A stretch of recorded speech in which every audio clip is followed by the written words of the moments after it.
जय भीम दोस्तों। तो कैसे हो आप सब? आई होप कि आप अच्छे ही होंगे। तो दोस्तों आज हम बात करेंगे संविधान में आर्टिकल नंबर 29।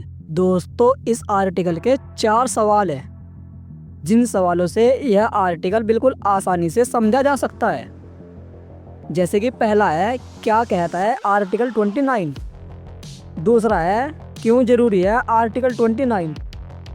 और तीसरा है, क्या कहानी है आर्टिकल 29 की। और चौथा है, क्या सीख मिलती है आर्टिकल 29 से। तो चलिए दोस्तों शुरू से शुरू करते हैं और समझते हैं संविधान में आर्टिकल 29।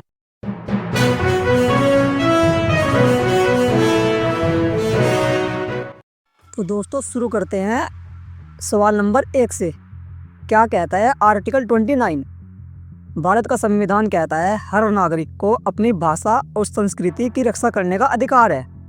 मतलब अगर तुम किसी ऐसे समुदाय से आते हो जिसकी अपनी भाषा, बोली या परंपरा है तो उसे बचाना तुम्हारा हक है और राज्य तुम्हारे उस हक की रक्षा करेगा। आर्टिकल 29 दो हिस्से में बटा है। पहला है, हर समुदाय को अपनी भाषा और संस्कृति को बनाए रखने का अधिकार है। दूसरा है, कोई भी नागरिक धर्म, जाति, भाषा के आधार पर किसी शिक्षण संस्था में भेदभाव का शिकार नहीं हो सकता, क्योंकि संविधान कहता है शिक्षा सबका अधिकार है, भेदभाव किसी का नहीं। तो दोस्तों दूसरा प्रश्न है, क्यों जरूरी है आर्टिकल 29? तो दोस्तों सोचो, अगर किसी राज्य में सिर्फ एक ही भाषा या संस्कृति को प्राथमिकता दी जाए तो बाकी समुदाय की पहचान धीरे धीरे मिट जाएगी।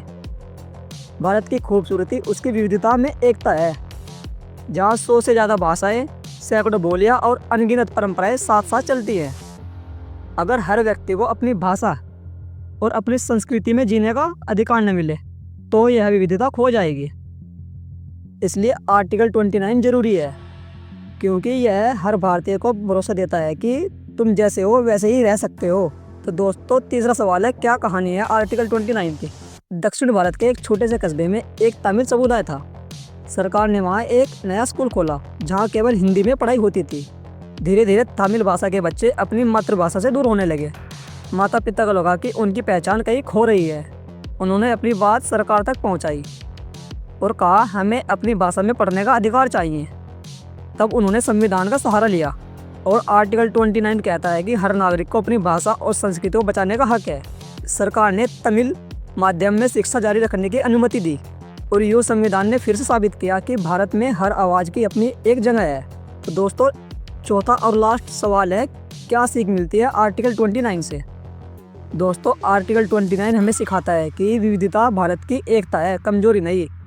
हम अलग अलग भाषाएं बोलते हैं, अलग अलग रीति रिवाज मनाते हैं, लेकिन संविधान सबको बराबर सम्मान देता है। यह आर्टिकल हमें याद दिलाता है कि किसी की भाषा या संस्कृति को छोटा मत समझो, क्योंकि हर संस्कृति भारत की आत्मा का हिस्सा है। ठीक है दोस्तों, जय हिंद, जय संविधान।